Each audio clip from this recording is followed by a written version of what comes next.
రైతుల మీద ప్రేమ లేని వాళ్ళం, అభిమానం లేని వాళ్ళం ఉంటామా? దయచేసి కొంచెం ప్రేమాభిమానాలు ఉన్నా షేర్ చేయండి. దయచేసి లైక్ చేసినా అవసరమైన రైతులందరికీ వెళుతుందండి. జస్ట్ రూ. 168కి 42,000 ఇన్సూరెన్స్ అప్లై అవుతుందా? ఎక్కడైనా ఉంది. కానీ రైతులకి అవగాహన ఉండట్లేదు. ఎవరెవరో ఏదోదో చెప్తారు. గవర్నమెంట్ ఏదో బలవంతంగా కట్టించుకోమంటుంది కాబట్టి కట్టించుకుంటున్నట్టున్నారు అనుకుంటున్నారు తప్పించి వాళ్ళ మేలు కోసం అనుకోవట్లేదండి. ఖరీఫ్ సీజన్ అయిపోయింది కదా. ఫర్ ఎగ్జాంపుల్ ధాన్యానికే వస్తే రబీ వస్తుందండి. రబీలో కూడా చెప్పలేం కదండి, ఎప్పుడు తుఫాన్లు వస్తాయి, ఎప్పుడు వరదలు వస్తాయి, ఎప్పుడు ఎలా పరిస్థితి ఉంటుంది, వాతావరణ మార్పులు ఎలా ఉంటాయో తెలియదు. పంట కోత కోసినప్పుడు తెలుస్తుందండి. దిగుబడి బాగా తగ్గిపోతూ ఉంటుంది. ఒకప్పుడు బాగా దిగుబడి ఏ కారణం చేత తగ్గిపోయినా 42,000 రూపాయలు బీమా సొమ్ము ఆ రైతు ఖాతాలో పడే అవకాశం ఉందండి. సో మరి ఎకరానికి 168 రూపాయలు పెద్ద విషయం ఏం కాదు. దయచేసి ఈ క్రాప్ ముందు చేసుకొని ఉండండి. ఆల్రెడీ చేసేసుకొని ఉంటారు, సంతోషం. మీ విలేజ్లో అగ్రికల్చర్ అసిస్టెంట్ని సంప్రదిస్తే ఆయన చేసేస్తాడు. ఈ ఫసల్ బీమా యోజనకి చాలామంది దూరంగా ఉంటున్నారు తెలియక.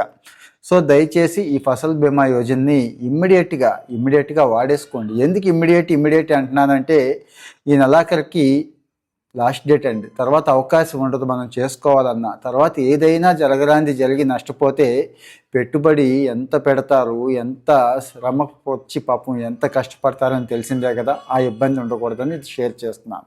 సరే, కేవలం ఈ వరి పంటేనా అని మీకు డౌట్ రావచ్చు. లేదండి, మామిడి పంటకు కూడా ఉంది అవకాశం. కాకపోతే మామిడి పంటకు కాస్త ఇన్సూరెన్స్ ఎక్కువ ఉందండి. అయినా కానీ మామిడి పంటకు కూడా కావాలి. మీకు తెలుసు, అప్పుడు వచ్చే తుఫానుల దగ్గర నుంచి, వడగళ్ళ వానల దగ్గర నుంచి చాలా వస్తాయండి. మామిడి పంటలకి గాలి దుమ్ములు ఏ రేంజ్లో ఉంటాయో మీకు తెలుసు. ఒకసారి గుర్తెచ్చుకోండి.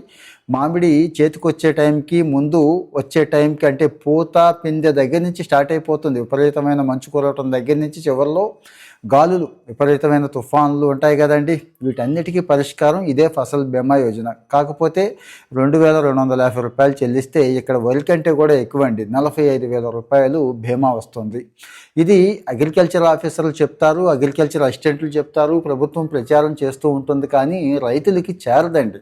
అంటే రైతులకి తెలియదని కాదు, తెలుసు కానీ పూర్తి సమాచారం తెలియదు. ఎందుకు ఇది గొప్పది అనేది తెలియదు. సో ఒకసారి ఇన్సూరెన్స్ చేసేసుకుంటే హాయిగా ఉండొచ్చు కదండి. గుండెల మీద చేసుకొని ఉండొచ్చు కదా. పంట కాస్త అటు ఇటు అయినా కానీ హాయిగా ఈ నష్టపరిహారం పొందే అవకాశం ఉంది. సో దయచేసి నేను ముందే చెప్పాను కదా, రైతుల మీద ఖచ్చితంగా ప్రేమ ఉంటుంది. వాళ్ళకి షేర్ చేయండి పర్సనల్గా, లేదంటే కనీసం లైక్ ఇవ్వండి. రైతులకు సంబంధించిన విషయాలు కూడా అన్నీ చెప్పుకుందామండి. ప్రభుత్వ పథకాల దగ్గర నుంచి బెస్ట్ ప్రాక్టీసెస్ కూడా నేను షేర్ చేస్తున్నాను. ఫాలో అవుతూ ఉండండి. Thank you.